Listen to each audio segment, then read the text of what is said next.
হয়েছে বা নষ্ট করার চেষ্টা হয়েছে in presence of Mamata police. আগামীকাল ভারতীয় জনতা পার্টির বিধায়করা বিধানসভায় বেলা 12টা থেকে 1টা মহেশতলার ঘটনা নিয়ে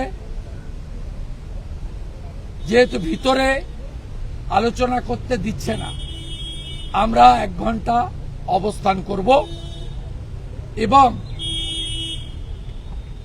বিধানসভায় কাল মাইনরিটি অ্যাফেয়ার্সের একটি বিল রয়েছে, তাতে অংশগ্রহণ করার পরে মাননীয় দীপক বর্মন, সাধারণ সম্পাদক বিজেপি এমএলএ ফালাকাটা, মাননীয় অগ্নিমিত্রা পাল, সাধারণ সম্পাদিকা এমএলএ আসানসোল, এই দুজনের নেতৃত্বে একটা বিধায়ক প্রতিনিধি দল রবীন্দ্রনগর যাওয়ার উদ্দেশ্যে বিধানসভা থেকে বেরোবে।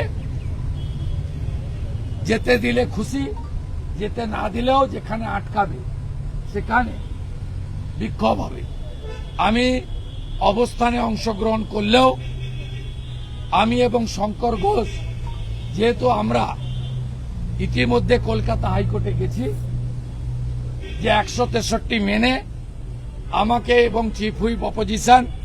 শঙ্কর ঘোষ রবীন্দ্রনগরে ভিকটিমদের পাশে পৌঁছানোর সুযোগ দিন, তাই আমরা কোর্টে